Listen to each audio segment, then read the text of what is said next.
ఉచ్చరింపకూడదు. యెహోవా తన నామమును వ్యర్థముగా నొచ్చరింపు వానిని నిర్దోషిగా ఎంచడు. విశ్రాంతి దినమును పరిశుద్ధముగా ఆచరించుటకు జ్ఞాపకముంచుకొనుము. 6 దినములు నీవు కష్టపడి నీ పని అంతయు చేయవలెను. 7వ దినము నీ దేవుడైన యెహోవాకు విశ్రాంతి దినము. దానిలో నీవైనను, నీ కుమారుడైనను, నీ కుమార్తె అయినను, నీ దాసుడైనను, నీ దాసి అయినను, నీ పశువైనను, నీ ఇళ్లలోనున్న పరదేశి అయినను ఏ పనియు చేయకూడదు. 6 దినములలో యెహోవా ఆకాశమును, భూమియు, సముద్రమును, వాటిలోని సమస్తమును సృజించి 7వ దినమున విశ్రమించెను. అందుచేత యెహోవా విశ్రాంతి దినమును ఆశీర్వదించి దాని పరిశుద్ధపరచెను. నీ దేవుడైన యెహోవా నీకనుగ్రహించు దేశములో నీవు దీర్ఘాయుష్మంతుడు అన్నట్లు నీ తండ్రిని, నీ తల్లిని సన్మానించుము. నరహత్య చేయకూడదు, వ్యభిచరింపకూడదు, దొంగిలకూడదు, నీ పొరుగువాని మీద అబద్ధ సాక్ష్యము పలుకకూడదు, నీ పొరుగువాని ఇల్లు ఆశింపకూడదు, నీ పొరుగువాని భార్యనైనను, అతని దాసునైనను, అతని దాసినైనను, అతని ఎద్దునైనను, అతని గాడిదనైనను, నీ పొరుగువాని తగు దేనినైనను ఆశింపకూడదు అని చెప్పెను. ఆమీన్. ప్రేమాగలమా ప్రియ రక్షకుడా, ప్రభువా మమ్ము కనికరించి మేమీ ఆజ్ఞల్ గైకోనుటకు మాయాత్మలను ప్రేరేపించు. ఆమేన్. కూర్చుందండి. దేవుడి నామనికి స్తోత్రం. మీ అందరికీ నా వందనాలు. దేవుడు తన మహాకృపను బట్టి మనందరినీ కూడా ఆరోగ్యంగా సజీవ లెక్కలో ఉంచినందుకు దేవునికి స్తోత్రం చెల్లిద్దాం. హల్లెలూయా. చూద్దాం. యెషయా గ్రంథం 48వ అధ్యాయము 17వ వచనం. యెషయా గ్రంథం 48వ అధ్యాయం 17వ వచనం చూద్దామండి. దేవుడంట మనకి ఈ లోకంలో దేవుడు చెప్పినటువంటి ప్రతి మాట మనకి ప్రయోజనకరమైన మాటలు. దేవునికి స్తోత్రం చెబుతాం. ఏమండి, సొలొమోను చాలా జ్ఞాని కదా. ఏమండి, అంత జ్ఞాని తనకు ముందు కానీ తర్వాత కానీ పుట్టడు అంటండి. ఏమండి, అంటే అతనికి ఉన్నటువంటి జ్ఞానం ఇంకెవరికి కూడా లేదంట. దేవుడు చెప్పారు ఆ మాట. అటువంటి జ్ఞాని అంటాడు, సూర్యుని క్రింద, భూమి మీద సూర్యుని క్రింద జరిగే ప్రతీది కూడా ఏంటంటండి, వ్యర్థం వ్యర్థం, సమస్తం వ్యర్థం అని చెప్తా ఉంటాడు. నరుని ఆయుష్కాలం చాలా చిన్నదండి. ఏమండి, నరుని ఆయుష్కాలం ఎంతంట? చిన్నది. అది నరుని ఆయుష్కాలము 75 సంవత్సరములు, అధిక బలమున్న ఎడల 80 సంవత్సరములు. అయినను వాటి వైభవం ఏంటంటండి, ఆయాసము, దుఃఖం అంటండి. అర్థమవుతుందండి? 70 సంవత్సరాల వరకు కూడా పర్వాలేదు. ఈ రోజుల్లోనైతే 40 సంవత్సరాలకే అయిపోతుంది లైఫ్. ఏమండి, 40 సంవత్సరాలకే అయిపోతుంది. కొంతమందికి 30 సంవత్సరాలకు కూడా ఏమండి షుగర్లో, బీపీలు, ఇది తినకూడదు, అది తినకూడదు, ఏమండి కూర్చుంటే లేవలేని పరిస్థితి. ఈ కష్టమైనటువంటి పరిస్థితులకు ఎందుకు వచ్చేస్తుంది ఎంత దారుణమైన పరిస్థితి? ఏమండి, కల్తీ ఫుడ్ కదా, కల్తీ ఫుడ్డే.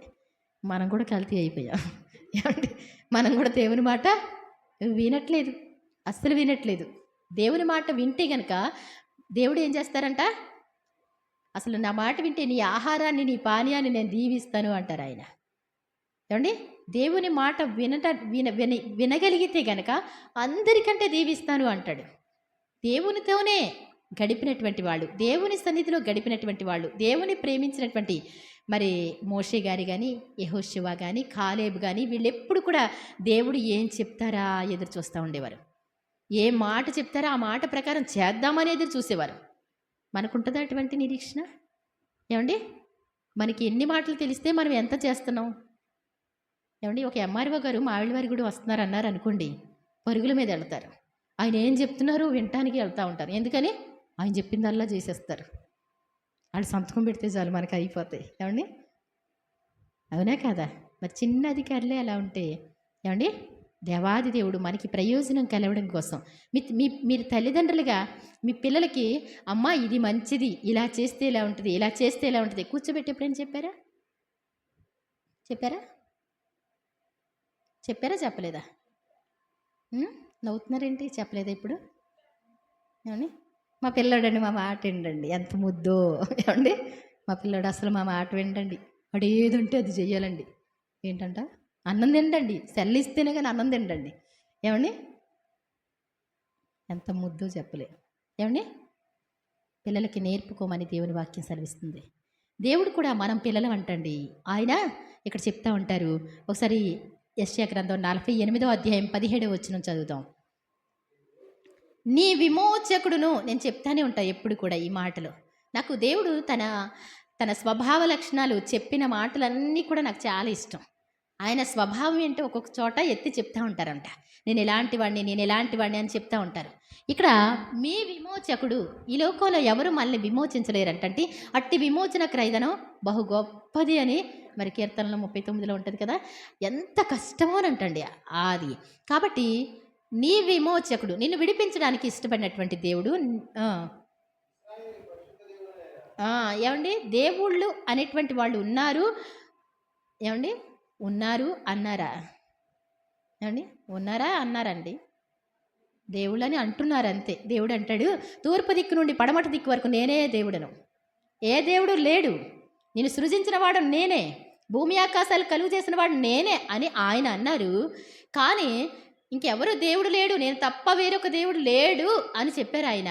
కానీ అందరూ ఏమంటున్నారు, మా దేవుడు, కులానికి ఒక దేవుడు, ఏమండి ఇలా పెట్టుకున్నారు, దేశానికి దేవుళ్ళు అలా పెట్టుకున్నారు.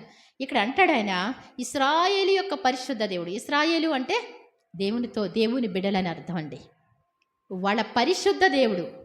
దేవునికి ఏం పేరంట? పరిశుద్ధుడు. ఆయన పరిశుద్ధుడు అంటే పాపము లేనటువంటి వాడు.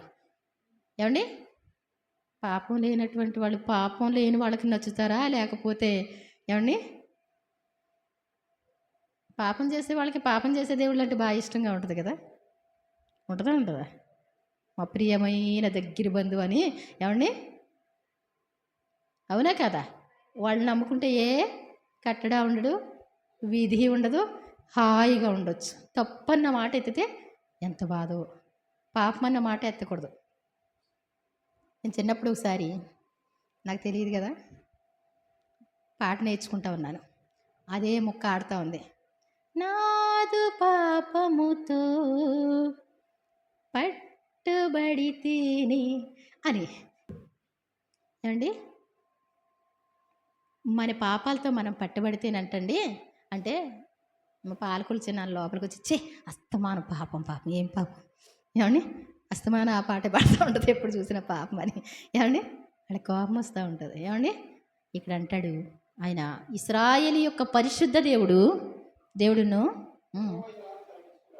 ఇశ్రాయేలు యొక్క పరిశుద్ధ దేవుడైనటువంటి యెహోవా ఇలాగ సెలవిచ్చుచున్నాడు, నీకు ప్రయోజనము కలుగునట్లు. ఎవరికంటండి? నీకు అన్నాం అనుకోండి, ఎవరికి? ఏమండి, విన్న వాళ్ళకి, అంతేనా? వినని వాళ్ళకా? అమ్మా ఇది నీకు ఇస్తాను రా అన్నాం అనుకోండి, ఎవరికి అన్నట్టు? వినేవాళ్ళకి కదా. నీకు ప్రయోజనము కలుగునట్లు. ఈ భూమి మీద మరి ప్రయోజనమైనది ఎవరు కూడా ఏమీ చెప్పలేరు. కానీ దేవుడు అంటారు, నీకు ప్రయోజనము కలుగునట్లు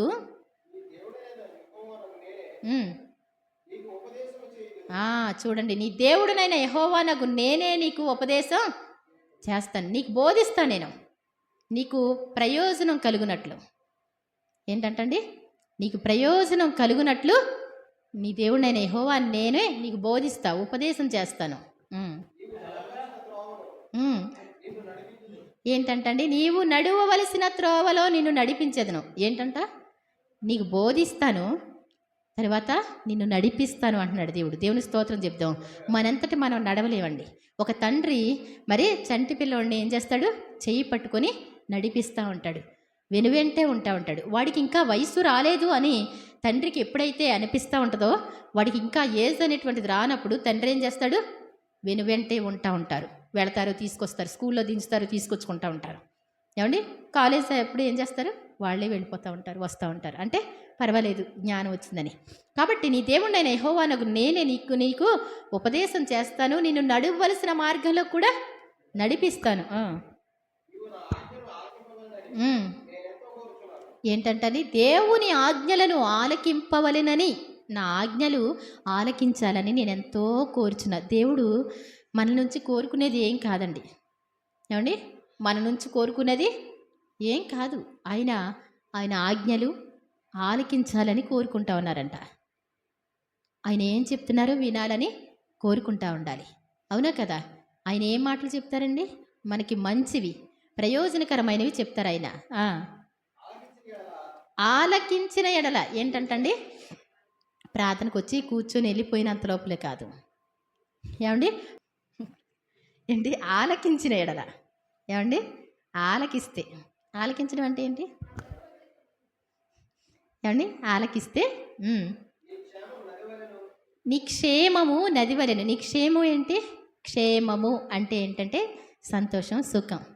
క్షామము అంటే కరువు. అర్థమవుతుందండి? నువ్వు ఆలకించావనుకో, నా మాటలను ఆలకిస్తే కనుక నీ క్షేమము నది వలె. నది అంటే ఏంటో తెలుసా? ఎప్పుడు కూడా ఎండిపోనటువంటిది. ఏమండి? ఎప్పుడో బ్రిటిష్ వాళ్ళు బ్రిడ్జిలు కట్టారు, ఇప్పటికీ ప్రవహిస్తూనే ఉన్నాయి కదా. అక్కడక్కడ ఉన్నటువంటి అన్నీ కూడా ప్రవహిస్తూనే ఉంటాయి. అవునా కదా? కాబట్టి నీ క్షేమము నది వలెను. నీ నీతి ఎలా ఉంటుందంటే సముద్ర తరంగాలు. సముద్ర తరంగాలు ఎలా ఉంటాయండి అంటే, ఇప్పుడైతే ఎలా ఉందంటే సముద్రానికి కూడా కొంచెం అప్పుడప్పుడు ఆర్డర్లు వస్తున్నాయి కాబోలండి, తను ఏం చేస్తుంది? హద్దు మీరిపోతుంది. ఇదేంటి, ఇక్కడే పడద్దు అనుకున్నాము, ఇక్కడే సెల్ఫీ తీసుకుందాం అనుకున్నాం, ఏమైపోయారు? కుటుంబం వెళ్ళి నుంచున్నారు. ఏమవుతుంది? సరదా ఫోటోలు తీసేటప్పుడు అలా వచ్చి వెనక్కి లాక్కి వెళ్ళిపోవడమే. ఏమండి? అవునా కదా? ఎందుకని అంటాడు, నీ నీ నీ నీతి సముద్ర తరంగాలు. సముద్ర తరంగాలు ఏంటి అంటే, ఆకాశం అంత ఎత్తుకి ఎగిరిన, ఏమండి, ఎగసి పడినప్పటికీ కూడా అక్కడే పడతా ఉంటుంది. హద్దు ఉంటుంది. నీకెంత సంతోషం ఉన్నా నువ్వు హద్దులో ఉంటావు. హద్దు మేరమనమాట అండి. నీ క్షేమము నది వలన నీ నీతి సముద్ర తరంగాల్లా ఉంటుంది. ఏంటంటండి, అబ్రహాం గారిని అంటాడు, ప్రభువా ఇదంతా ఇస్తే ఎందుకు ఇదంతా కూడా? కానీ చూపు మేరలో తూర్పుకి పడమడికి, అబ్రహామా నువ్వెంత లెక్క నీవు సంచరించగలవో, తూర్పు వైపుకి, పడమర వైపుకి, ఉత్తర వైపుకి, దక్షిణ వైపుకి నువ్వు ఎలా నడవగలవో అదంతా నీకే ఇస్తానంటే, ఏమండి, కాలి నడకతో తను నడిచినటువంటి నడక నార్మల్ నడకదండి. తను కాలి నడకతో వెళ్ళడం, అక్కడ బలిపీఠం కట్టడం, ప్రార్థన చేయడం, యెహోవా నామాన ప్రార్థన చేసెను అని వ్రాయబడి ఉంటాయి. అతను సంచరించినటువంటి ప్రతి ప్లేస్ కూడా దేవుడు అతనికి ఇవ్వడం జరిగింది. అంతా ఇచ్చిన తర్వాత ఎదురు చూస్తున్నటువంటి కోరిక ఇంకా జరగలేదు. నీ సంతానం ఇసుక వలె ఉంటుంది, నీ సంతానం ఆకాశ నక్షత్రాల వలె ఉంటుంది అంటే ఇంకా రాలే. ప్రభువా ఎంత ఇస్తే ఏంటి? ఏమండి, పిల్లలు లేకుండా ఎంత ఆస్తి వస్తే ఏంటండి? అందరి కళ్ళు వాళ్ళ మీదే ఉంటాయి కదా. అవునా కదా? కాబట్టి అప్పుడు అంటాడు, ఎంత ఇస్తే ఏంటి ప్రభువా? నా ఇంటి పెద్ద దాసుడైనటువంటి ఎలియేజరే నా ఇంటికి ఆస్తికర్తగా వస్తాడేమో అంటాడు. లేదు లేదు, నీ సంతానాన్ని ఇసుక వలె చేస్తా అంటాడు. ఇప్పుడు వింటున్న మీరు, చెప్తున్న నేను అబ్రహాము సంతానం అంటాడు. దేవుని స్తోత్రం చెప్దాం. యేసు ప్రభువారు ఎవరంటండి? అబ్రహాము కుమారుడైన, దావీదు కుమారుడైన యేసుక్రీస్తు వంశవాడి. దేవుని స్తోత్రం చెప్దాం. అబ్రహాము యేసు ప్రభుకే తండ్రిగా ఉండడానికి దేవుడు ఇష్టపడ్డాడు. దేవుని మాట విన్నటువంటి అబ్రహాముని దేవుడు ఏం చేశారంట? వాళ్ళ వంశంలో రావడానికి అబ్రహాము కుమారుడని. ఏమండి, అబ్రహాము నా స్నేహితుడు అన్నాడా, నా కుమారుడు అన్నాడా దేవుడు? అబ్రహాము నా కుమారుడు అన్న పదవి ఎక్కడ చూపించండి. ఉండదు. ఏమంటాడు? అబ్రహాము నా స్నేహితుడు అంటే అబ్రహాముని దేవుడు ఎంతో ఘనపరిచారు. ఆ తర్వాత అబ్రహాము కుమారుడిగా, ఏమండి, అబ్రహాము కుమారుడిగా ఉండడానికి దేవుడే తగ్గించుకొని వచ్చారు. దేవుని స్తోత్రం చెప్దాం. ఇక్కడ అంటాడు, నీ సంతానం ఇసుక వలె. నీవు నా మాట వింటే, ఆ రోజున అబ్రహాము దేవుని మాట వినబట్టి ఈ రోజున పరలోకంలో ఎంతమంది అబ్రహామా, ఇప్పుడు కోరసగూడెం చర్చిలో ఉన్నవాళ్ళు నీ పిల్లలే. ఏమండి, అవునా కదా? అబ్రహాము సంతానం ఎంతమంది వస్తున్నారో తెలియదండి. ఏమండి, ఆఖరికి ఎంతమంది అవుతారో అందరు కూడా అబ్రహాము సంతానమే. దేవునికి స్తోత్రం చెప్తాం. మరి మనుషులందరూ కూడా ఎవరంట? అబ్రహాము సంతానమే. అంత గొప్ప పేరు తెచ్చుకున్నాడనమాట దేవుని మాట విని. నీ గర్భఫలము ఏంటంటండి? ఇసుక, దాని రేణువులు. దాని రేణువులు ఎలా ఉంటాయో తెలుసా? మీరు ఎప్పుడైనా పరీక్ష చేసి చూసారా ఈ విషయాన్ని? మీరు ఇసుక ఇలా చేత్తో పట్టుకోండి. పెద్దగా పంచదారలా ఉన్నవి ఇసుక అంటారు. ఆ రజంలా ఉన్నది బాగా అలా వాటర్ అలా కొట్టుపోయిన తర్వాత సన్నగా మెత్తగా ఉంటుంది అనమాట అండి. అది లెక్క పెట్టలేరు ఎవరు కూడా. ఇలా చూస్తే లెక్క పెట్టడానికి కుదరదనమాట. నీ గర్భఫలం, నీ కుమార్తెలు ఉన్నారనుకో, వాళ్ళ గర్భఫలం ఎలా ఉంటుందంట? ఇసుక రేణువుల వలె. మరి యేసుప్రభుని నమ్ముకున్నామండి, యేసుప్రభుని నమ్ముకున్నాం అంటున్నారు. ఎక్కడ చూసినా బాధలే, కష్టాలే, నార్మల్లే. అన్యుల్లా కూడా ఉండట్లేదు నన్ను అడిగితే. ఏమండి? ఆశీర్వాదం అంటూ లేదు. సైతాన్ గడు రావడం, అటో కొట్టుడు కొట్టడం, ఇటో కొట్టుడు కొట్టడం. ఏమండి? వాళ్ళనైతే పట్టించుకోకుండా మా వాళ్ళే అని ఊరుకుంటున్నాడేమో. వీళ్ళు ఏమండి? ఎరా ఇవాడ విశ్రాంతి దినం ప్రార్థన కదరా, గుర్తులేదురా, ఒకడు మిగుతాడు వచ్చి, అవునా కదా? వాడికి ఆట చక్క దొరుకుతారు ఇంటి దగ్గర. ఏమండి? పాపం చేయడానికి వెళ్ళారనుకోండి, ఒకడు గుద్దుతాడు, అవునా కదా? నువ్వేంట్రా ఇక్కడికి వచ్చావు? వాడికి ఎంత సంతోషమో. ఏమండి? అంతేనా కదా? ఇప్పుడు రాజుగారి అబ్బాయి దొరికితే ఏమండి దొంగలకి ఎంత సంతోషమో కదా? అలా అనమాట. మనం సరైన రీతిలో లేకపోతే మరి అందరికంటే కూడా తగ్గింపబడిన పరిస్థితికి వచ్చేస్తుంది. కాబట్టి మనం దేవుని మాట వినాలని, ఆలకించాలని కోరుకుంటున్నాడు. ఆలకించిన యెడల నీ క్షేమము నది వలెను, నీ నీతి సముద్ర తరంగాల వలె ఉంటుంది, నీ సంతానం ఇసుక వలె ఉంటుంది, నీ వారి ఆ గర్భఫలం ఎలా ఉంటుందంట? దాని రేణువుల వలె ఉంటుంది. వారి నామము ఏంటంటండి? వాళ్ళ నామం ఏంటి? ఎవరో వాళ్ళ వంశం పేరు చెప్తే దేవుడు వాళ్ళ వంశాన్ని బట్టి దేవుడు ఏం చేస్తారంట? గుర్తు చేసుకుంటారంట. వాళ్ళ వంశాన్ని ఎప్పుడు కూడా కొట్టివేయబడదు, మరువబడదు. దేవుని స్తోత్రం చెప్తాం. నువ్వు నీతిగా జీవించడం నేర్చుకుంటే, పరలోకంలో ఉన్నటువంటి దేవుణ్ణి ఒక ఫ్రెండ్గా, తండ్రిగా, ఘనమైన మహారాజుగా మనం మరి మన హృదయంతో ప్రేమించగలిగితే ఆయన కూడా నిన్ను అలాగే ప్రేమిస్తారు. ఏదో పైకి ఉంటే ఆశీర్వాదాలు ఏమీ రావు. మనం ప్రార్థన చేసుకున్నాం అనుకోండి, ఎలా ప్రార్థన చేస్తే అలాగే జరుగుతూ ఉంటాయి కదా. మీరు అడగకయే పొందలేకపోతున్నారు. మన నైటు రాత్రి అంతా కష్టపడింది సరు. ఏమండి? రాత్రి అంతా కష్టపడింది. గేదెలు వచ్చినాయో లేదో చూస్తూ ఉంది. తెల్లవారులు చూసింది. రాత్రి ప్రార్థన, కుటుంబ ప్రార్థన అయ్యేసరికి తెల్లవారుజాము 5ంటికి రావాలని ప్రార్థన చేయి, తెల్లవారుజాము 5ంటికి రావాలని ప్రార్థన చేయండి.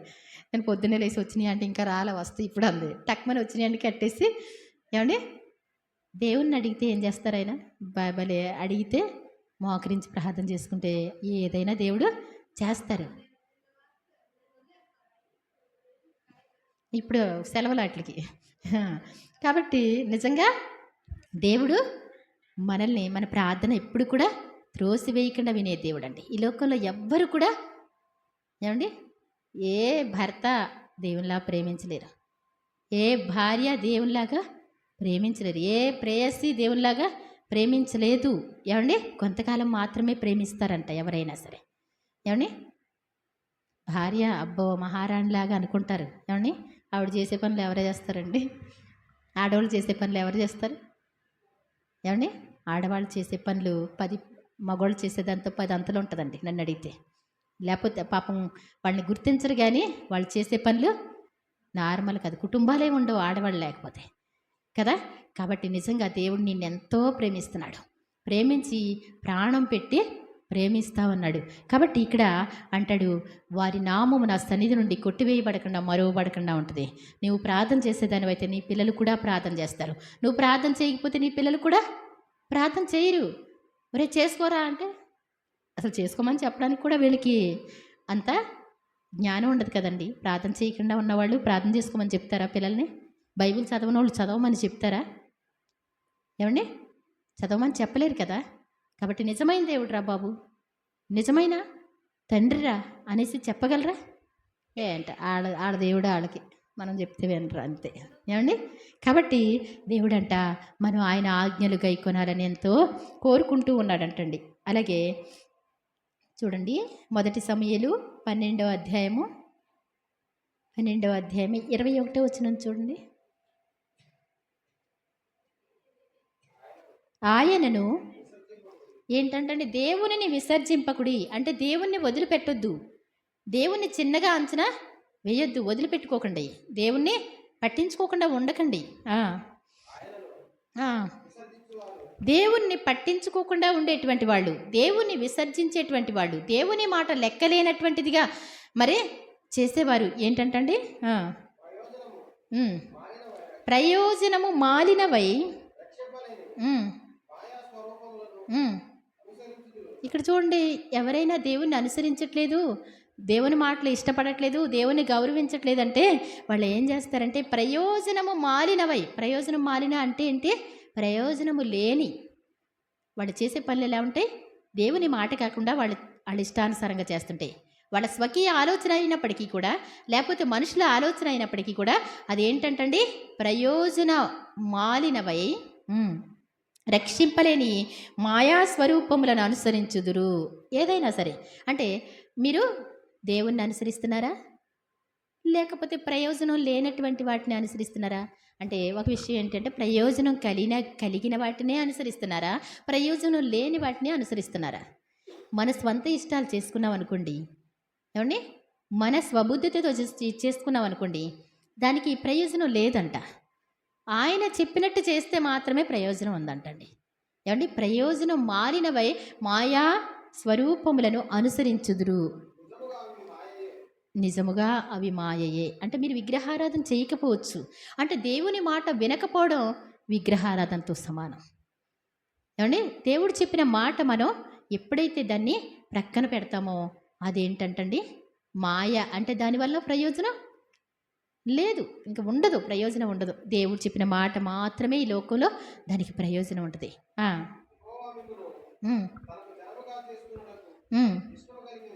ఏంటంటండి మిమ్మల్ని తనకి సొంత జనంగా చేసుకోవడానికి దేవుడు ఎంత ఇష్టపడుతున్నారు. ఆయన మాట వింటే, ఆయన్ని విసర్జింపకుండా ఉంటే మీరు ప్రయోజనకారులు అవుతారు. మీకు ఏది చేసినా ప్రయోజనంగా ఉంటుంది, ఫలితం ఉంటుంది. మీకు ఫలితం లేనటువంటి పరిస్థితి, ఏమండి, ఫలితం లేనటువంటి పరిస్థితి అది ఎంతో. ఒక చోట ఏంటంటే మన తెనాలి రామలింగుడు అంటారు కదా, తెనాలి రామలింగుడు అతని దగ్గరికి దొంగలు పడ్డానికి వచ్చారంట. దొంగలు ఆ రాత్రి వస్తారని వాళ్ళు మాట్లాడుకోవడం దూరం నుంచి విన్నాడంటండి. దూరంగా విన్నాడంట వాళ్ళు మాట్లాడుకోవడం. అప్పుడు వాళ్ళ ఆవిడతో అన్నాడంటండి, ఏమే ఏమండి ఏమన్నాడంట, మన బంగారాలు వెండ్లు అన్నీ కలిపి ఈ పెట్టిలో పెట్టేసి మన నూతిలో పడేస్తున్నాను, ఎప్పుడైనా దొంగలు వచ్చారనుకో మనకు అపాయం ఏమి ఉండదు, ప్రశాంతంగా ఉండొచ్చు. వాళ్ళు వినేలాగా అన్నాడంటండి. అంతే. ఆ దొంగలు ఏం చేశారంటండి, వీళ్ళు నిద్రపోతూ ఉన్నారంట. వాళ్ళ తోటకి రోజు నీళ్ళు చేది పోసుకోవాలంట ఆయన. ఈ దొంగలు ఎప్పుడైతే ఆ మాట విన్నారో నీళ్లు తోడడం ప్రారంభించారంటండి. ఏమని నీళ్ళన్నీ తోడేసి ఒక గంపలో పోస్తా ఉన్నారంట. నీళ్ళు ఉంటాయండి, ఏమండి, గంపలో నీళ్ళు పోస్తే ఉంటాయా? తెల్లవారిదాకా వాళ్ళు నీళ్ళు తోడి తోడి తోడి మనకు ప్రయోజనం లేదురా బాబు అని వెళ్ళిపోయారంట. ఒక్క రోజుకే చాలా కష్టపడిపోతారు మనుషులు. ఒక పంట సీజన్, ఏమండి, 3 నెలలు 100 రోజులు చేస్తారు, దానికి ఫలితం రాకపోతే ఎంతో బాధపడతారు కదా. మనకి ఫలితం లేదు అంటే ఎంతో కష్టం కదండి. ఆఫీస్కి వెళ్తాం, ఈరోజు పని అవ్వకపోతే ఎంతో బాధపడతాం, అవునా కదా. ఆశతో వెళ్తాం పని అయిపోద్దని. కాబట్టి ప్రయోజనం లేని దానికోసం మనుషులు ఎంతో కష్టపడతా ఉంటారండి. కాబట్టి దేవుడంట మనల్ని తన ప్రజలుగా చేసుకోవడానికి ఎంతో ఇష్టపడతా ఉన్నారంట. మీరు ఆయన మాటలు వినాలని ఎంతో కోరుకుంటున్నాడంట. నువ్వు చేసే ప్రతి పని కూడా ఆశీర్వాదకరంగా ఉండాలని దేవుడు కోరుకుంటూ ఉన్నారంటండి. అలాగే మత్తయి సువార్త 16:26. మత్తయి సువార్త ఒక లోట 2 కేజీ. ఒక మనుష్యుడు ఏంటంటండి, యేసుప్రభువారు స్వయాన ఆయన నోటితో మాట్లాడినటువంటి మాట మత్తయి సువార్త 16:26లో ఉంది. ఒక మనుష్యుడు లోకమంతయు సంపాదించుకొని, ఏమండి, ఒక మనుష్యుడు లోకమంతయు సంపాదించుకొని ఏంటంటండి తన ప్రాణాన్ని పోగొట్టుకుంటే ఏంటంటండి ప్రయోజనం లేదు కదా. అంటే ఇప్పుడు అలెగ్జాండర్ రాజు ఉన్నాడు అనుకోండి, ఏమండి, ఎంతో పేరు తెచ్చుకున్నాడు చిన్న వయసులో, ఏమండి, కానీ తన ప్రాణం పోయింది. తను మరి తనకేమైనా ప్రయోజనం ఉందా? ఏమండి? తనకేమైనా ప్రయోజనం ఉందా? కాబట్టి మనం ప్రయోజనకరంగా ఉంటామా లేదా? మనం చనిపోయిన తర్వాత కూడా ఈ భూమి మీద ఉన్నదానికంటే కూడా సంతోషంగా ఉండగలమా చనిపోయిన తర్వాత? ఏమండి? భూమి మీద అంతా కూడా ఈ భూమి మీద ఏముందంటండి? కష్టము, దుఃఖము, ఏడుపు, రోదన ఇవన్నీ భూమి మీద ఉంటాయి. పరలోకంలో ఏమండి? వేదన లేదు, శోధన లేదు, మరణం లేదు. పరలోకంలో వేదన లేదు, శోధన లేదు, మరణం లేదు. ఆ పరలోకంలో సింహాసనాసీనుడై నా యేసయ్యా ఉండగా ఉల్లాస వస్త్రము ధరించి మీరు విందుకు రారండి, మీరు చేరగరారండి. పరలోకంలో దుఃఖం లేదు, ఏడుపు లేదు, వేదన లేదు, రోదన లేదు. ఉన్నదంతా ఈ భూమి మీదే ఉంది. నీకు అక్కడికి వెళ్ళిన తర్వాత అంతా సుఖమే. ఏమండి? అంతా సుఖమేనా కదా? ప్రార్థన చేద్దామండి. ఇక్కడికి వచ్చిన తర్వాత నాకు బాగా భక్తి ఎక్కువండి, ప్రార్థన చేయక్కర్లేదు అక్కడ. ఏమండి? అర్థమైందండి? ఇక్కడ ఏడుపు మొహం పెట్టుకున్నాం కదా, అక్కడ చేయక్కర్లా ప్రార్థన. ఏదో దేవుడు కనికరించి పరలోకం ఇచ్చారనుకోండి, అక్కడ ఇంక నువ్వేం చేయక్కర్లా, ఉత్తినే కూర్చుంటే చాలు.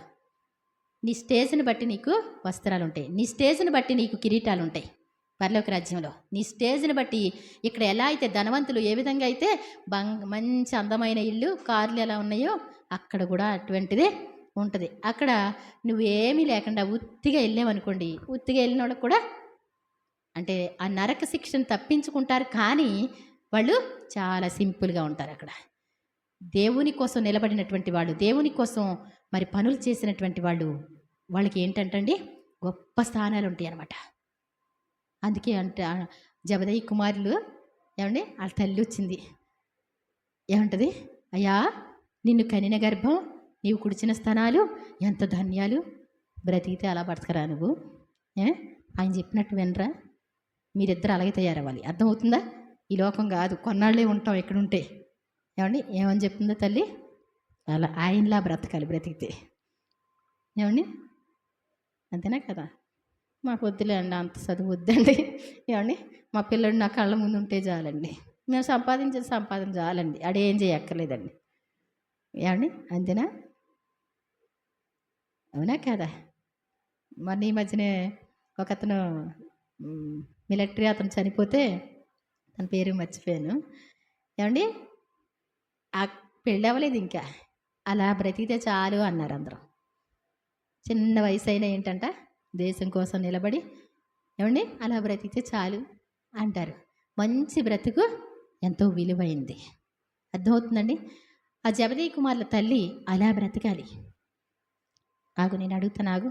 అమ్మో, మాకు భయం వేస్తుంది అడగాలంటే. అడగండిరా, మాకు అడగాలంటే కొంచెం భయం అనిపిస్తుంది. నేను అడుగుతాను, ఆగు. ప్రభువా, మీ రాజ్యంలో ఏమండి మా ఇద్దరు కుమారులు ఉన్నారు కదా, ఒకడేమో మీ సింహాసనం పక్కన ఒకడు అటు ఉండాలి, ఒకటి ఇటు ఉండాలి. ఏమండి? యేసుప్రభు వారు అన్నారు, మీరు ఏం అడుగుతున్నారో మీకు తెలియదు. నేను త్రాగగలిగే గిన్నెలోది త్రాగలరా మీరు? ఏమండి? నేను త్రాగగలిగే గిన్నెలో త్రాగలరా? తాగుతామండి. అంటే అర్థం ఏంటో తెలుసా? నేను పడే కష్టాలు మీరు పడగలరా? నాకులా మీరు ఉండగలరా? ఏమండి? ఒక విశ్రాంతి దినానికి రావడానికి దండం పెట్టొచ్చు అనకూడదు కానీ, ఏమండి? సీరియస్గానే చెప్తున్నా నేను. ఏమండి? సేవకులుగా ఉండండి, గొడవ వదిలిపోద్ది, అంతే కదా? ఒకవేళ పని చేసుకున్నప్పుడు మేము వెళ్ళకుండా టైంలో కూడా వెళ్ళేవాళ్ళం అండి. ఏమండి? ఒక దశంభాగం తీయడం అంటే ఏడుపు మొహం కాదు, మాకున్నదంతా ఇచ్చుకునేవాళ్ళం. అందుకే దేవుడు ఏర్పాటు చేశాడు. అంతేగాని ఇప్పుడు ఎదిగిపోయారు, అమ్మగారు కూర్చుందే వీళ్ళు తీసుకొచ్చి ఎత్తున్నారు కాదు. మేము సంపాదించిన ప్రతి సంపాదన, కొంచెం అమౌంట్ రాగానే ఇచ్చేసేదాన్ని. ఊరికినే తీసుకొచ్చి ఇక్కడ పెట్టడండి. అర్థమవుతుందండి? ఒక విశ్రాంతి దినమే రాలేకపోతే వారం రోజులు పనిచేసుకొని, 6 రోజులు పనిచేసుకొని, ఏడవ రోజు ఒక్కరోజు దేవుని సన్నిధికి రాలేకపోతే 90 రోజులు 90 రూపాయలు తిని ఒక 10 రూపాయలు ఇవ్వమ్మా అంటే ఇవ్వలేని పరిస్థితిలో ఉంటే, ఏమండి? పరలోక రాజ్యం బంగారపు వీధుల రాజ్యంలో పెడతాడండి? పెడతాడా? అస్తమానం విశ్రాంతి దినం దశంభాగాలు అంటుంది ఏంటి అంటే ఏమండి ఫస్ట్ మెట్లు ఇవి. ఏమండి స్కూల్లో జాయిన్ అయినప్పుడు ఏంటంట యూనిఫామ్ కావాలి, టైంకి రావాలి. ఏమండి తెల్లారిపాటికల్లా వంట చేస్తారా లేకపోతే 12ంటికి చేస్తారండి స్కూల్కి పంపించే పిల్లల్ని? ఏమండి తర్వాత పంపించవచ్చుగా, అంత భయం ఏంటి? రోజు వెళ్తాడుగా స్కూల్కి. ఎవరు ఊరుకోరు? మాస్టర్లు ఊరుకోరా? కొడితే మీరు కొట్టలేరా? కేసు పెట్టలేరా? ఏమండి మనుషులకి ఎంతో భయపడతారు. దేవుని సన్నిధికి లేటుగా మీరు లేటు పిల్లల్ని పంపించారు, మీ పనికి మీరు పెట్టుకుంటారు. లేటుగా వస్తే ఊరుకుంటారా? ఏమండి వస్తే ఊరుకుంటారా? చాలా చేస్తాం. మనం న్యాయంగా ఆలోచించుకుందాం, మనకి మార్కులు మనం వేసుకుందాం. ఎవడో మనకి పాయింట్ చేయక్కలా, సైతాన్ గాడు చేయక్కలా, లేకపోతే మనం నరకానికి పోయేదాకా అజ్ఞానులుగా ఉండకూడదు. దేవుని మాట అంటే మాటగా చెయ్యాలి. మనం నేను త్రాగగలిగే గిన్నెలోది మీరు త్రాగగలరా? త్రాగగలమయ్యా. ఒకడు ఏమయ్యాడు తెలుసా? యేసు ప్రభు చనిపోయిన వెంటనే ఖడ్గం చేత చంపబడ్డాడు. అంటే దేవుని కోసం రోషంగా యాకోబు రోషంగా ఉంటే ఫస్ట్ హతసాక్షి యాకోబు. ఆ తర్వాత యోహాను గారు వేడి మూకిట్లో వేశారంట, నూనె మూకిట్లో. నూనె అంతా చల్లబడిందంటండి. పద్మాసు ద్వీపానికి తీసుకువెళ్ళి అక్కడ పడేస్తే అక్కడ ఆత్మవశుడై పరవశుడై అక్కడ ప్రకటన గ్రంథం రాయడం జరిగింది. ఏమండి అందరికంటే ఆఖరిన అతను, అందరికంటే ముందు అతను. 12 మంది నాతో పాటు సింహాసనాల మీద ఉంటారంటే ఫస్ట్ హతసాక్షి, రెండో హతసాక్షి అలా ఉండి ఆ చివరికి వచ్చేసరికి స్టేజ్ మీద ఉన్నవాళ్ళు వాళ్ళేనండి. ఏమండి వాళ్ళ పేర్లు అలాగా ఇప్పుడు యెహోవా దయాళుడు కనపడుతుంది కదా, అలా బయట చక్కగా వాళ్ళ పేర్లు ఉంటాయంట. ఒక్కొక్క గుమ్మానికి ఒక్కొక్కళ్ళ పేరు తెచ్చుకున్నారు. దేవుని స్తోత్రం చెప్దాం. వాళ్ళు డబ్బులున్న వాళ్ళు కాదండి, వాళ్ళు పేదవాళ్ళు, చదువులున్న వాళ్ళు కాదండి. వాళ్ళు నేను త్రాగగలిగి గిన్నెలోది మీరు త్రాగగలరా? ప్రార్థన చేయలేం, ఏమండి పాటలు పాడుకోలేం, వారానికి ఒకసారి కూడా రాలేం. అర్థమవుతుందండి? మళ్ళీ మీ సంఘమే అంటారు, మా సంఘమో కాదో నాకు అర్థం కాదు ఒక్కోసారి. ఏమండి వచ్చినప్పుడు ఇది మన సంఘం కావాలనుకుంటా అంతే. ఏమండి 6 నెలలకు వచ్చేవాళ్ళు, సంవత్సరానికి వచ్చేవాళ్ళు మన సంఘం అనుకుంటే సరిపోద్దండి? సరిపోద్దా? కాదు కదా.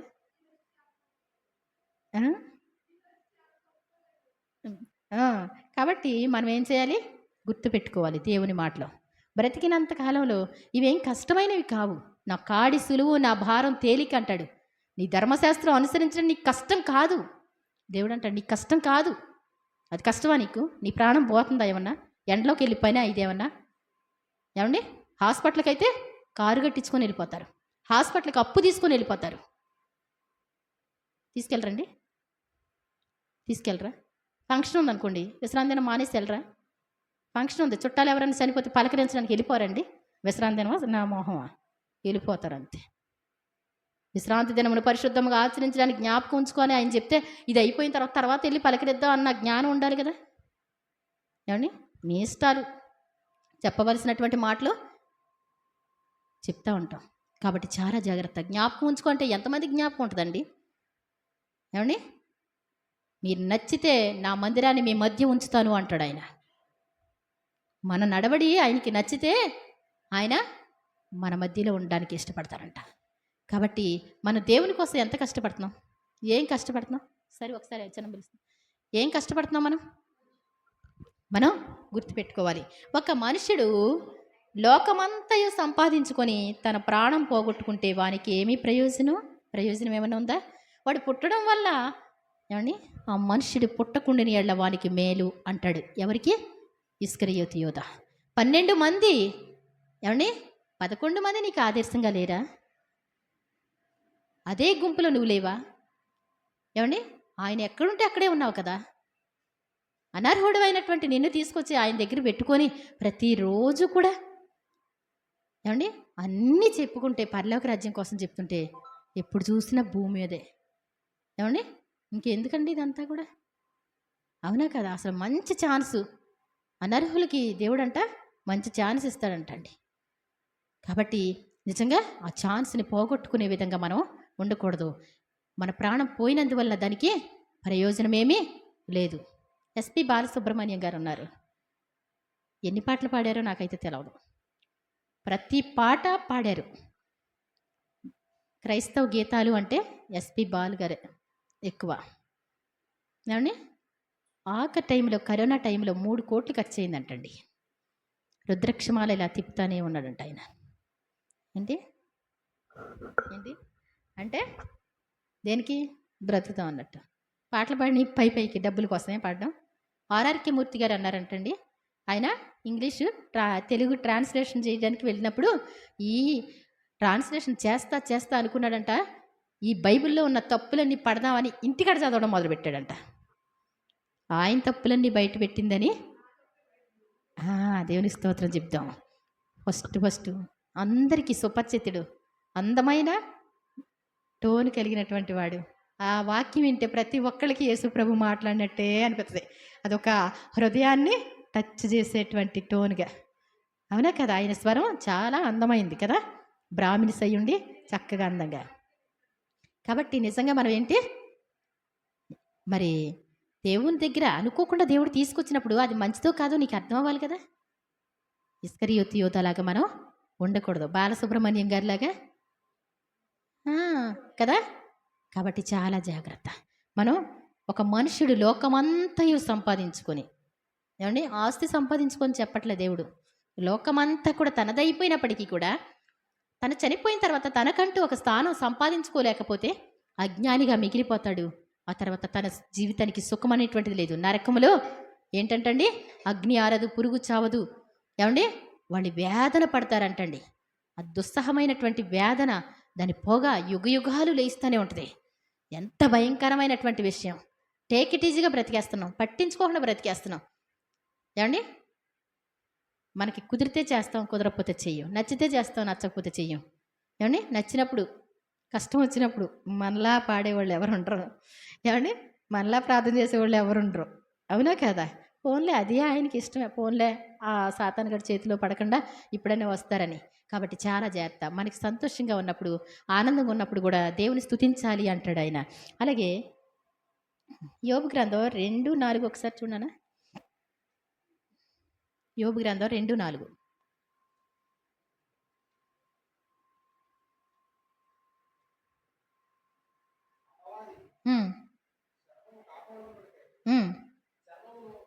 ఏంటంటండి, ఒకడు సర్వలోకమంతా సంపాదించుకొని తన ప్రాణం పోగొట్టుకుంటే వానికి ఏం ప్రయోజనం అంటాడు. ఈ లోకంలో విలువైందంటూ ఉందంటే ఏంటంట, ఏమండి ప్రాణం అంట.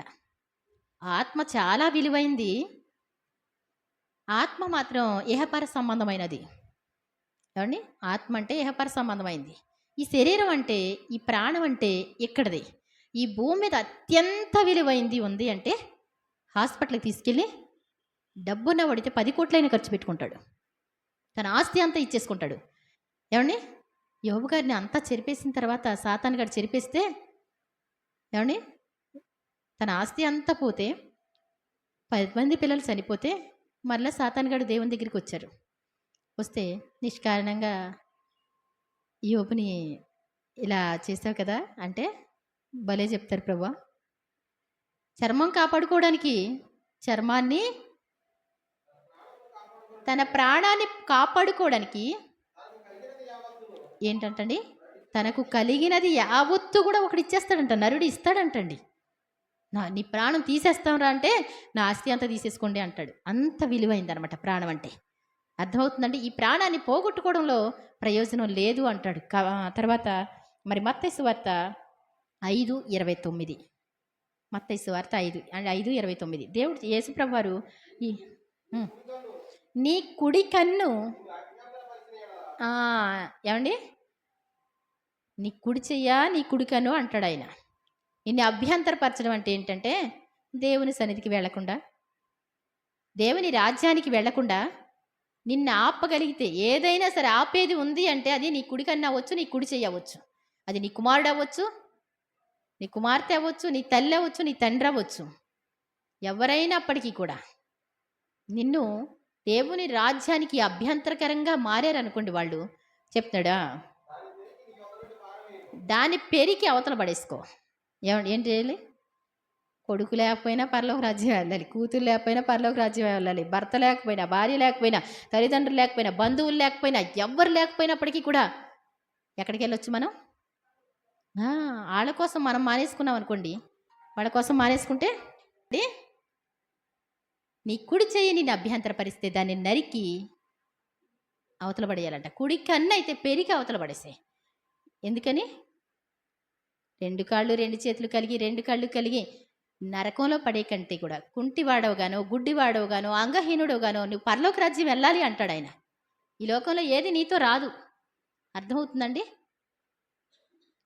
ఇప్పుడు మన సుజాత రాయ్ గారు అమ్మాయి ఉంది, తన పేరేదో ఉంది, చిన్న వయసు.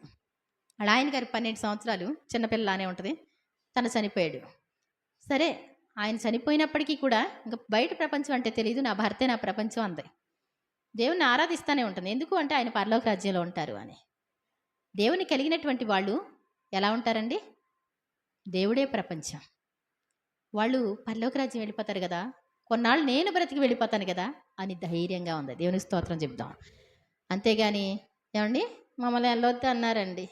ఒక ఆవిడికి వాక్యం చెప్పాను.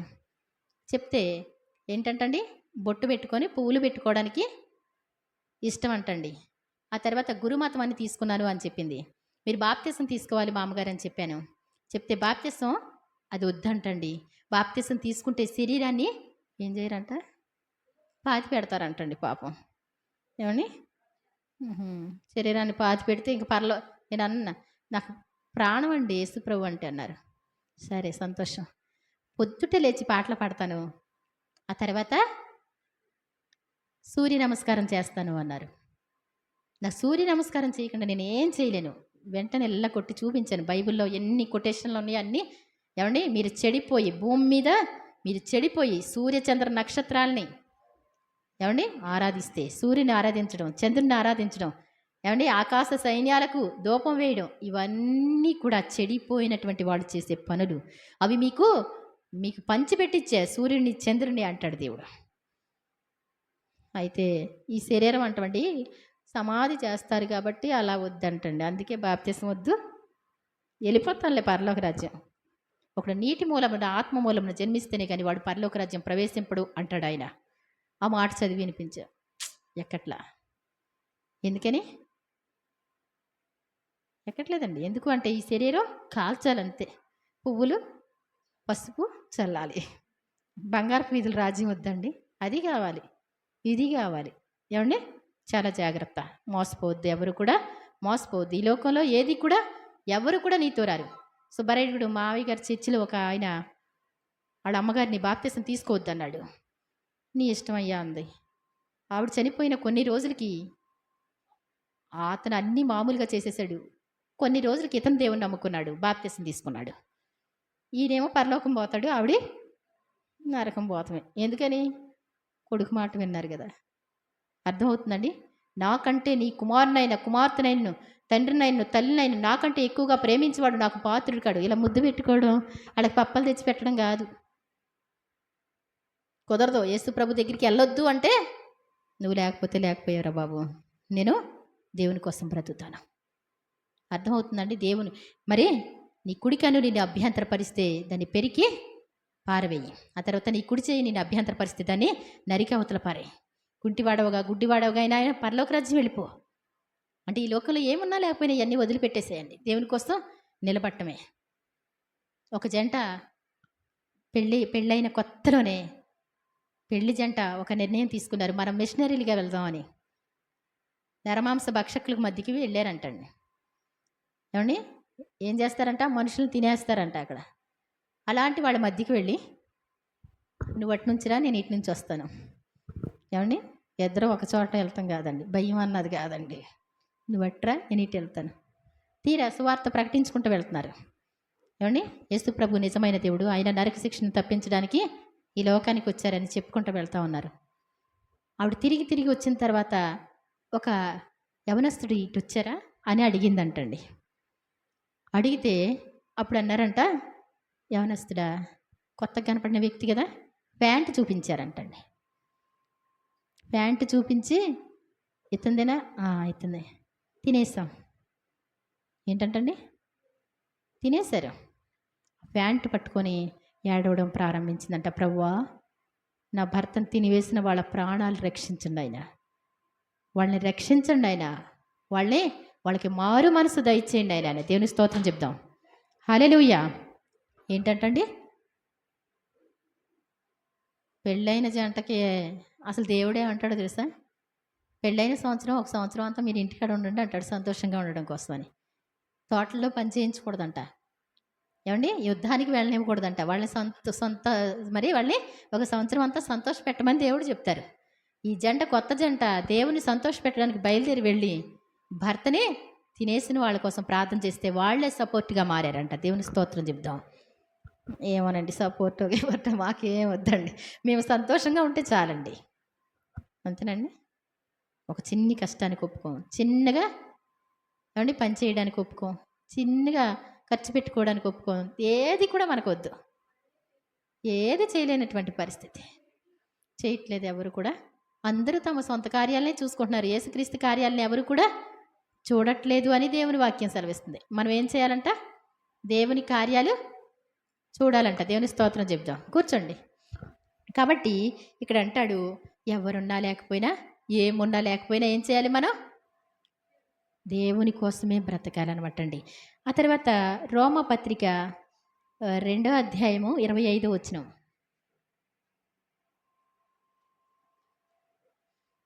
ముగించేస్తానండి. మరి రోమ 2:25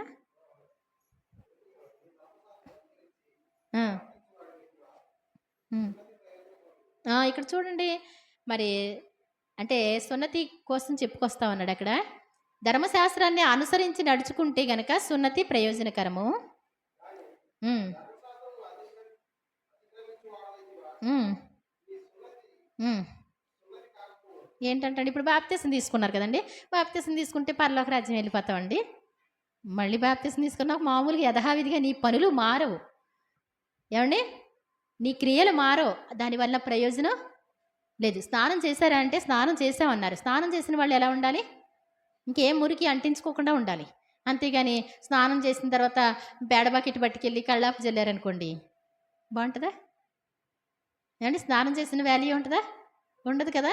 అందుకోసం ఏంటి అంటే సున్నతి అయినా బాప్తిస్మం అయినప్పటికీ కూడా మనం దేవుని ఇష్ట ప్రకారం జీవించగలిగితేనే దానికి ప్రయోజనం ఉంటుంది అనమాట అండి. ఉమ్, ఉమ్, ఉమ్, ఉమ్,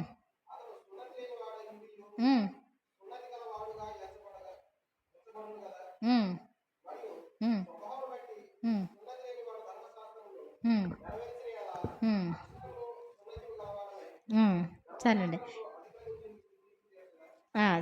అయితే సున్నతి కోసం చెప్పుకొస్తున్నాడు. అంటే బాప్తిస్మం లేకుండా దేవుని క్రియలు చేశారనుకోండి, ఏమండి, బాప్తిస్మం లేకుండా చేసినా కుదరదు. ఇప్పుడు ఆవిడెవరో చేస్తుంది అన్నాను కదా, అలా చేస్తే వెళ్ళిపోతారండి బాప్తిస్మం లేకుండా. యాకోబు పత్రికలో ఉంటుందండి.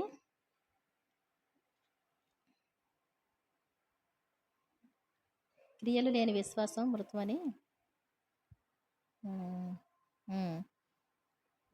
2వ అధ్యాయము 14వ వచనం. యాకోబు 2:14.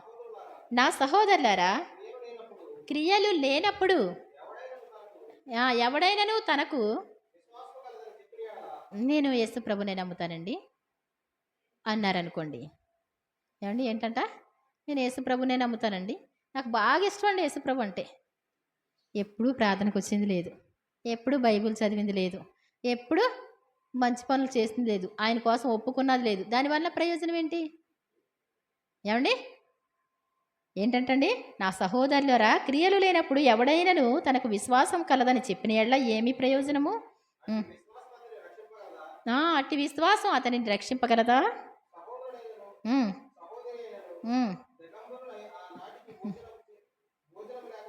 ఇక్కడ సహోదరుడు కానీ సహోదరి కానీ ఎవరైనా సరే ఆ రోజుకు భోజనం లేదమ్మా, మాకు తిండి లేదమ్మా అన్నారనుకోండి, వాళ్ళకి ఏం చేయాలంట? ఏమండి, అమ్మో, కొంచెం ముందు వచ్చినట్టయితే కాస్తంతా ఎక్కువ కడిగి పెడుతుంది, కానీ ఇప్పుడు వచ్చావు, మరి మా అబ్బాయికే సరిపోద్ది. ఏమండి, అంతేనా కాదా? ఇలాగే ఉంటారా? మరి ఏమండి ఎన్నాలంటే ఏదో దంపి అవన్నీ చేసి ఏమండి వండి పెట్టేవారంట. మా పెద్దమ్మగారు ఉంటే ఎవరైనా పాస్టర్లు కానీ ఎవరన్నా వస్తే అర్ధరాత్రి కాడైనా సరే వాళ్ళు చాలా లేట్ అయ్యి నడిచి నడిచి వస్తే ఇప్పుడు ఆవిడ వచ్చింది చూసారా అలాగ నడిచి వస్తే ఏంటంటండి అర్ధరాత్రి కాడ దంపి దంపి దంపి అన్నం వండి అర్ధరాత్రి అయినా పెట్టేదంట ఆవిడ. అమ్మో ముందు ఎవరెళ్ళినా అన్నం తింటారా అని అడిగేదనమాట. ఎప్పుడైనా ఇక్కడి నుంచి ఇక్కడికి వస్తే అన్నం ఏంటి అంటే ఆగు నువ్వు మాట్లాడుకో అన్నం అడగాలంటండి, ఆకలిగా ఉంటారేమో అని చెప్పి. కాబట్టి ఇక్కడ ఆనాటికి భోజనం లేకుండా ఉంటే లేక దిగంబరులుగా ఉంటే గనక వాళ్ళకి దుప్పట్లు లేకుండా ఉంటే గనక అప్పుడు ఏం చేయాలంటండి? శరీరానికి కావలసిన వాటిని ఇయ్యక ఏంటంటండి అమ్మా ఎంత కష్టమోనమ్మా, చాలా కష్టం, ఆకలి వేస్తుంది బాగా, ఎంత అంతేనా మీరు యేసు ప్రభుని నమ్ముకుంటే కనుక మీ ఆకలి తీరుస్తాడు అంతేనా, ఓకేనా అని చెప్పేసి మీరు ఇంటికి వెళ్ళిన తర్వాత ఇంటికి వెళ్ళిపోండి, రగ్గు కప్పు పడుకోండి. వెళ్ళేటప్పుడు అశ్వరపేటలో డబ్బులు రేవురా బాబు అని చెప్తే అశ్వరపేటలో బిర్యానీ ఉంది, త్రినేత్ర ఉంది, ఏమండి ఇదనమాట అండి దేవుడు చెప్తున్నటువంటి మాట. సమాధానంగా వెళ్ళండి అమ్మా. వేడిగా నీరసంగా ఉన్నారు, కొంచెం చలి కాచుకోండి. ఏమి ప్రయోజనం నీ మాటలు? ఏమండి ఆకలేసే వాళ్ళకి ఇంత అన్నం పెట్టారనుకోండి, కష్టంలో ఉన్న వాళ్ళకి కొంచెం సహాయం చేశారనుకోండి, వాళ్ళ హృదయం ఎలా ఉంటుంది?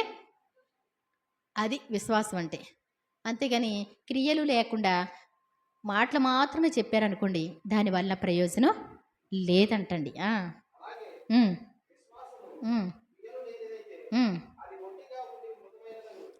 నువ్వు కానా క్రియలు చేయకుండా ఏమండి వాళ్ళకి ఎవరికి పెట్టడానికి ఇష్టపడకుండా ఓన్లీ సువార్త ప్రకటిస్తూ ఉంటే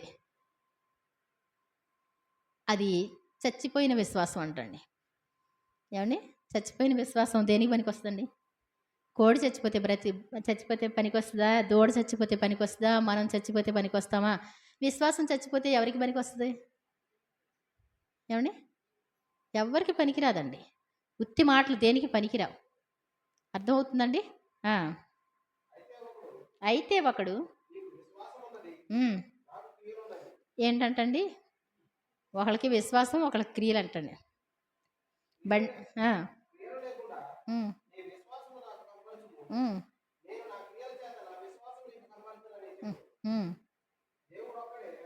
చూడండి ఇవన్నీ కూడా పిచ్చి పిచ్చి మాటలు అనమాట. మనుషులు మాట్లాడే మాటలు ఎలా ఉంటాయి? బండి అంతా బాగుందండి, గాలి లేకుండా ఉంటే బండి వెళ్తుందా? ఏమండి అరే బండి బాగుందిరా, పెట్రోల్ లేకుండా వెళ్ళరా అన్నాడు అనుకోండి, బండి డ్యామేజ్ అయింది, పెట్రోల్ పోస్తే వెళ్తా? అది పర్ఫెక్ట్గా ఉండాలి, నీ క్రియలు బాగుండాలి. అలా అని దేవుడు కూడా నీకు దేవుని కోసం నువ్వు చెప్పాలి. ఏవోలండి మా మంచితనం మా మనసులోనే ఉంటుంది, నేను ఎవరితో చెప్పనండి అంటే అది కూడా మంచిది కదంట. అది చచ్చిందే ఇది చచ్చిందే. నీకెంత మంచితనం ఉన్నా ఎదుటి వాళ్ళకి చెప్పలేవనుకో, ఏమండి ఏమంటారు తెలుసా చాలామంది? వెంటనే షేర్ చేయండి, కొంతమంది ప్రాణాలు రక్షిస్తారు. పలానా చోట్ల ఏం చేస్తున్నారు, గుండె ఆపరేషన్లు ఫ్రీగా చేస్తున్నారు. అమ్మా నీరసంగా ఉంటే మీ చుట్టాల్లో ఎవరన్నా, ఇప్పుడు వాళ్ళకి లేదు, మీ చుట్టాల్లో ఎవరన్నా గుండె వీక్కుంటేనంటే అక్కడ ఫ్రీగా చేస్తారంట. ఆ మాట అయితే చెప్తాం. ఏమండి ఇంకోటి ఫ్రీ అన్నది చెప్తాం ఏదన్నా. కానీ మరి యేసు ప్రభు కోసం చెప్పడం అంటే ఈ లోకంలో శుభవార్త సువార్త యేసు ప్రభు కోసం చెప్పడమేనండి. దేవుని స్తోత్రం చెప్తాం. కాబట్టి ఆయన కోసం చెప్పాలి, ఆయన కోసం నువ్వు ఖర్చు అవ్వాలి. అర్థమవుతుందండి. దేవుడు నీకు ఊరికి ఇచ్చేస్తున్నాడు అంటే నేను కష్టపడిపోతాను బట్టి కాదు. మీరు ఏంటంటే భాగ్యం సంపాదించుకోవడానికి సామర్థ్యం కలుగు చేసింది యెహోవా అంటాడు. నీ అంతటి నువ్వు సంపాదించుకోలేవు. నువ్వు కష్టపడి సంపాదిస్తే నేను ఎంతో కష్టపడ్డానంటే అది దేవుడిస్తేనే. అర్థమవుతుందండి. కాబట్టి మనం ఎదుటి వాళ్ళకి కొంచెం సహాయం చేయాలి అని దేవుని వాక్యం ఉంది.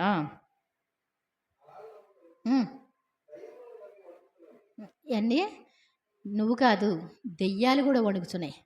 దేవుడు అంటే భయం లేదా వాటికి? పై భయం మాత్రం ఉంది. ఏం భయం? నరకానికి పంపిస్తాడేమో అని. భయపడిన వాళ్ళు అయితే ఏమండి పరలోకంలో యుద్ధం చేసి భూమి మీద పడి అందరినీ చెడగొట్టడం ఎందుకండి? ఏమండి అవునా కదా? దెయ్యాలకి మారు మనసు రాదు, లూసిఫర్కి మారు మనసు రాదంటండి, ఇంకా పుట్టదంటండి. అర్థమవుతుందండి? నువ్వు చెప్పడం కాదు. పూతోనటువంటి దెయ్యం పట్టి ఒక చిన్నది ప్రతిరోజు పౌలు శీలలో సువార్త ప్రకటిస్తూ ఉంటే వాళ్ళ వెనకాల వెళ్తూ ఉంది అందమైన పిల్ల. సర్వోన్నతుడైనటువంటి దేవుని నిజమైన సేవకులు వీళ్ళు ప్రార్థన చేస్తారు, చేయించుకోండి అంటూ ఉంటుంది. రోజు అలా తిరుగుతూ ఉంది. అప్పుడు పౌలు గారు అన్నాడు, ఏయ్ దెయ్యమా, ఈ అమ్మాయిని వదిలిపెట్టి వెళ్ళిపో. ఏంటంటే దెయ్యాలు సువార్త చేయిస్తే కుదరదు అంటండి. చెప్తుందిగా మంచిగానే. ఏమండి, దెయ్యాలు మంచి చర్చిలో ఉండి ఆరాధన చేసినాయి అనుకోండి, ఎంత బాగుంటుందో. అందరికీ గంతులు అంటే గంతులు కాదు, ఒక్కళ్ళకి వస్తే ప్రక్కన వాళ్ళందరికీ వచ్చేస్తాయి. అవునా కదా? గంతులు అంటే గంతులు కాదు. దెయ్యాలు ఆరాధన చేస్తే దేవునికి ఇష్టం ఉండదు, దెయ్యాలు సువార్త చేస్తే దేవునికి ఇష్టం ఉండదు. ఇక్కడ నువ్వు సువార్త చేయకపోతే, అయ్యో సువార్త ప్రకటింపకపోయిన నాకు శ్రమ. నేను ఏది మీ దాంట్లో ఏది వినియోగించుకోకుండా నా కష్టపడి నా చేతులతో స్వహస్తాలతో కష్టపడి నేను సంపాదించుకొని సేవ చేస్తున్నాను. ఎందుకు అంటే సువార్త ప్రకటించేటువంటి బాధ్యత నాకుంది. ఆ భారం నా మీద మోపబడి ఉన్నది. నేను ప్రకటిస్తే నాకు సంతోషం, లేదు అంటే నాకు శ్రమ అంటాడు పౌలు గారు. సువార్త ప్రకటించాలి. దేవుని తెలుసుకున్న ప్రతి ఒక్కరు ఏం చేయాలి?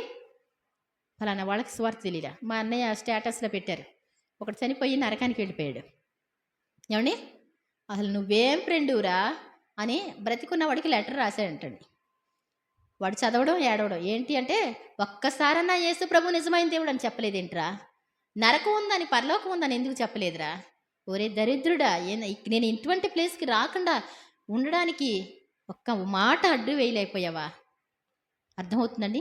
మన ప్రక్కన వాళ్ళతో, ఏమండి, మనం ప్రక్కన చక్క సరుకులు తెచ్చుకుంటూ ఉంటాం, వాళ్ళకి ఒకసారి చెప్పాలి. షాపు వాళ్ళతో, ఏమండి, నువ్వు ఎవరితో పలకరిస్తావో వాళ్ళకి సువార్త అందించాలి, నీ తప్పు లేకుండా ఉంటుంది. అర్థమవుతుందండి? నీ ద్వారా సువార్త ప్రకటింపబడితే వాళ్ళు చనిపోయినా కానీ అది నీ తప్పు అవ్వదు, నీ తప్పు అవ్వదు. కానీ యేసుప్రభుని తెలిసిన నీవు వాళ్ళతో మాట్లాడి నీవు వినియోగించుకొని మనకెందుకులే అని ఊరుకుంటే అది నీకు తప్పు అవుతుంది. సువార్త నువ్వేం చేయాలి? అందించాలన్నమాట అండి. దెయ్యాలు కూడా మరి దేవునికి భయపడుచు వణుకుతున్నాయి అంటండి. వ్యర్థుడా అంటే ఏంటి? క్రియలు లేనటువంటి ప్రతి వాళ్ళు కూడా వ్యర్థులే, పనికిరారు వాళ్ళు, ప్రయోజనం లేదు వాళ్ళకి. కాబట్టి ప్రయోజనం కలిగేటువంటి మాటలు నువ్వు క్రియలు కలిగి ఉండాలి. బాప్తిసం తీసుకోవాలి, మరి దేవుని ఆజ్ఞలు కట్టడలు అనుసరించాలి. ఆ తర్వాత ఎవరికైనా హెల్ప్ చేయమంటే మనం ఏం చేయాలి? హెల్ప్ చేయాలి.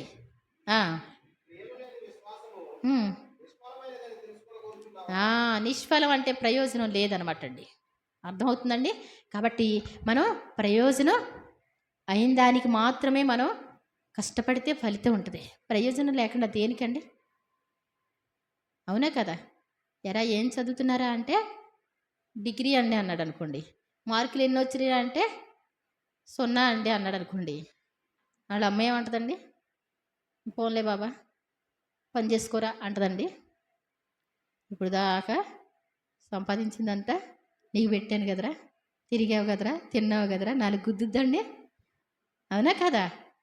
కాబట్టి మనం ప్రయోజనం లేని వారిగా ఉంటే దానివల్ల ఫలితం లేదు. యెషయా గ్రంథం 48:17లో నీ విమోచకుడు ఇశ్రాయేలు పరిశుద్ధ దేవుడైన యెహోవా మరి సెలవిచ్చిన మాట, నా ఆజ్ఞలను ఆలకింపవాలని కోరుకుంటున్నా, నువ్వు ఆలకిస్తే నీ క్షేమం నది వల్ల, నీ నీతి సముద్ర తరంగాల వలె ఉంటుంది, నీ సంతానం ఇసుక వలె ఉంటుంది, నీ గర్భఫలం దాని రేణువుల వలె ఉంటుంది. ఏమండి, మరి వారి నామం నా సన్నిధిని కొట్టివేయబడకుండా మరువబడకుండా ఉంటుంది అని సెలవిచ్చాడు. ఆ తర్వాత ఆయన్ని విసర్జించవద్దు, ఆయన్ని విసర్జించి వారు ప్రయోజనం మాలినమైన మరి రక్షింపలేని మాయా స్వరూపాలను అనుసరిస్తారంటండి. నిజముగా అవి మాయే. నీ ఇష్టానుసారంగా నువ్వు చేస్తే, మనుషులు చెప్పిన పదాలు చేస్తే అదంతా ప్రయోజనం లేదు. ఒక రోజున ఎంతో నష్టపోయిన పరిస్థితి కనపడుద్ది. అలాగే మత్తయి సువార్త 16:26లో మరి ఒక మనుషుడు లోకమంతా సంపాదించుకొని తన ప్రాణం పోగొట్టుకుంటే వానికి ఏమీ ప్రయోజనం? మనుషుడు చర్మం కాపాడుకోవడానికి చర్మాన్ని ఇస్తాడు, ఏమండి, ప్రాణం కాపాడుకోవడానికి తనకు ఉన్నదంతా ఇస్తాడు. నీ ప్రాణం ఎంతో విలువైంది, నీ ఆత్మ అంతకంటే చాలా విలువైంది, సమయం ఎంతో విలువైంది. అలా సరదా గడపొద్దు. మనం ఏం చేద్దాం? ప్రార్థన చేసుకునే వారిగా ఉందాం. అలాగే క్రియలు లేనటువంటి విశ్వాసం మృతం అంటండి. దెయ్యాలు కూడా సాక్ష్యం ఇస్తాయి. అలాంటి విశ్వాసం కాదు. కానీ మనం ఎలా ఉండాలి? క్రియలతో కూడిన విశ్వాసంతో ఉందాం. మరి తప్పకుండా ప్రయోజనకరంగా ఉండాలి. మనం ఏ పని చేసినా, చిన్ని పని చేసినా ప్రయోజనకరంగా ఉండాలా వద్దండి? ఇప్పుడు అన్నం వండామనుకోండి, అన్నం ముద్దలా చేసామనుకోండి, బాగా చిమిడిపోయేలా చేసామనుకోండి, మీరు తినరు. అప్పుడు దానివల్ల ప్రయోజనం ఉంటుందా? మీరు కూర వండుతున్నారు, ఎవరితో మాట్లాడితే 3 సార్లు ఉప్పేశారనుకోండి, ఏమండి సంతోషమేనా? ఏమండి అక్కడ పాలు పెట్టేసి వచ్చి మాట్లాడుతూ ఉన్నారనుకోండి, మాడిపోయింది అనుకోండి గిన్నెంతా, బాగుంటుందా? ఈ లోకంలో చిన్న చిన్నవి 50 రూపాయలు, 100 రూపాయలు, వీటికే మనం ఎంతో బాధపడతాం. అయ్యో పాలు పాడైపోయినాయి, ఏమండి అయ్యో ఇది ఫ్రిడ్జ్లో పెట్టలేదు. మనం పోగొట్టుకుంటే, మన ప్రాణాలు పోతే, మనం నరకానికి పోతే ఎంత దారుణమైన విషయం. నీకోసం యేసుప్రభువారు తన ప్రాణం పెట్టి ఎదురు చూస్తూ ఉన్నారు. నిన్ను రక్షించాలని ఎదురు చూస్తూ ఉన్నారు. ఆయన మీకోసం నిలవబడి ఉన్నారంటండి, మీకు మేలు చేయాలని ఎదురు చూస్తున్నాడంట ఆయన. కాబట్టి ఈరోజు ప్రభువా నా బ్రతుకు ప్రయోజనకరంగా మార్చండి. ఒక మంచి కన్నతండ్రిగా నాతో ప్రయోజనకరమైనటువంటి మాటలు మాట్లాడి చాలా ఉంటాయండి. ప్రయోజనాల కోసం చూస్తే మరి ఎన్నో వచనాలు ఉంటాయి, కానీ మీకు కొంచెం అన్న జ్ఞాపకం ఉంటుందని. మన బ్రతుకు చనిపోయిన తర్వాత ప్రయోజనకరంగా ఉండాలని. మనం ఈ లోకంలో కూడా ఏమంటే ఏమీ సంపాదించకుండా ఉన్నాం అనుకోండి, ఏమండి అది ప్రయోజనంకి లేదు కదా. కొంచెం సంపాదించుకొని ఏదన్నా ఎల్ఐసి కట్టుకున్నారనుకోండి, చచ్చిపోయినప్పుడు 15 లక్షలు 10 లక్షలు వచ్చినాయి అనుకోండి, ఆ పిల్లలకు కూడా భారం లేకుండా ఉంటుంది కదా. ఏమండి అవునా కదా? అవునా? వాళ్ళకు కూడా భారం లేకుండా ఉండాలా వద్దా? ఏమండి ఇల్లు వాకిలు లేకుండా చేసి నీ ఇష్టంలే అన్నాం అనుకోండి, బాగుంటుందా? మనం ఏం చేయాలి? కొంచెం ప్రయోజనకరంగా ఆలోచించాలి. మనం చేసిన పనుల ద్వారా మనము బాగుండాలి, మన పిల్లలు బాగుండాలి. అలాగే బ్రతుకుతున్నప్పుడు మనకి ఎవరికైనా హెల్ప్ చేసేటువంటి గుణం మనకు ఉండాలి. లేదు అంటే అది చచ్చిన దాంతో సమానం. నువ్వేమి దేవునికి చేసిన వాడవవు, చేసిన దానివి అవ్వో, పనికి రాదనమాట అండి. కాబట్టి మనం ఈ రోజు నుంచి ఏం చేద్దాం? ప్రభువా మమ్మల్ని ప్రయోజనకరమైనటువంటి వారిగా, మేమేం చేసినా ప్రయోజనకరంగా ఉండాలి, మాట్లాడినా ప్రయోజనకరం ఉండాలి, తిన్నా ప్రయోజనకరంగా ఉండాలి, త్రాగినా ప్రయోజనకరంగా ఉండాలి, ఎదుటి వాళ్ళకి సహాయం చేసిన ఆ సహాయం ఎలా ఉండాలి? ప్రయోజనకరంగా ఉండాలి అని ప్రార్థన చేద్దాం. మనం చనిపోయినప్పుడు పరలోక రాజ్యం వెళ్ళాలని, మరి అటువంటి జీవితానికి నన్ను వాడుకోండి ప్రభువా. మరి మమ్మల్ని బలపరచండి ఆయన అని అడిగితే ఆయన ఏం చేస్తారు? ఆయనే నడిపిస్తారంట. నువ్వు నడవలసిన మార్గంలో నడిపిస్తాను అన్నాడు కదా. కాబట్టి చేయి పట్టుకొని నడిపిస్తాడు. నేనైతే నడవలేను ప్రభా, నాకైతే కోరిక ఉంది, మీరు నడిపించండి అని ప్రార్థన చేద్దాం. చిన్న ప్రార్థన చేసి సాక్ష్యం చెప్పుకుందాం. పరిశుద్ధుడైన పరమ తండ్రి, మీ ఘనమైన నామానికి వందనాలు ప్రభా. నాయన ఇంతవరకు మీ వాక్యం ద్వారా మాతో మాట్లాడారు. ఈ లోకంలో మాకు ప్రయోజనం కలగడం కోసం మీరు ఎన్నో మాటలు వ్రాయించారు. కొన్ని మాటలు ధ్యానించడానికి మీరు కృప చూపించారు. మీరు బోధిస్తూ ఉంటే నన్ను మేము ఆలకిస్తే మమ్మల్ని నడిపిస్తానని మీరు సెలవిచ్చారు. ఒకవేళ మిమ్మల్ని విసర్జిస్తే కనుక నాయన ప్రయోజనం మాలినటువంటి మాయా స్వరూపాలను అనుసరిస్తారు. నాయన అవి మాయా అని నీ వాక్యం సెలవిస్తుంది. దానివల్ల ప్రయోజనం లేదు, మేము నష్టపోతాం. తర్వాత ఎంతో భయంకరమైన నరక శిక్షకు వెళ్తాం.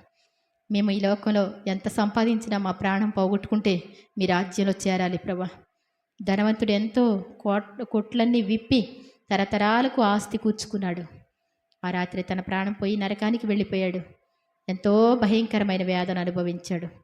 అలాంటి పరిస్థితి మా జీవితంలో రాకుండా సహాయం చేయమని ప్రార్థిస్తూ ఉన్నాను తండ్రి. నాయన మా ప్రాణం ఎంతో విలువైందని మీరు తెలియజేశారు. నాయన క్రియలు లేని విశ్వాసం మృతమని, అది వ్యర్థమని మీ వాక్యం సెలవిస్తుంది. ఈ రోజు నుంచి ప్రయోజనకరంగా జీవించడానికి, దేవునికి ఇష్టలుగా ఉండడానికి నాయన నీ యందు భయభక్తులు కలిగిన వారి మీద మీకు అనుదృష్టి ఉంటుంది. కాబట్టి తప్పకుండా వాళ్ళ బలపరుస్తానన్నారు. కాబట్టి మీకు అనుదృష్టి మా మీద ఉండాలి తండ్రి. మేము నడవలేం ప్రభువా, మా చేయి పట్టుకొని నడిపించండి. మా పాపాలు మా శాపాలని తొలగించండి ప్రభా. మీ రక్తంతో మమ్మల్ని కడగండి నాయన, పవిత్రపరచండి నాయన. అవిధేయత పొరపాటు అన్నీ క్షమించండి నాయన. మీ మాటలంటే గడగడ వణకుచు దేవుని మాటలకు విలువిచ్చేవారిగా మేము ఉండాలి. అది ఎంత కష్టమైన దేవుని కోసం కష్టపడేవారిగా మేము ఉండాలి. అటువంటి కృప దయచేసి కూడి ఉన్న బిడ్డలందరి మీద మీ పరిశుద్ధ ఆత్మశక్తిని కుమ్మరించండి. మరి అలాగే రాలేని బిడ్డలు కూడా క్షమించమని, ఈ వాక్యం వింటున్న ప్రతి ఒక్కరిని కూడా దీవించి నీ రాజ్యానికి సిద్ధపరచుకొనమని ప్రార్థిస్తూ యేసు ప్రభువారి దివ్యనామమున వేడుకుంటున్నాను తండ్రి. ఆమేన్.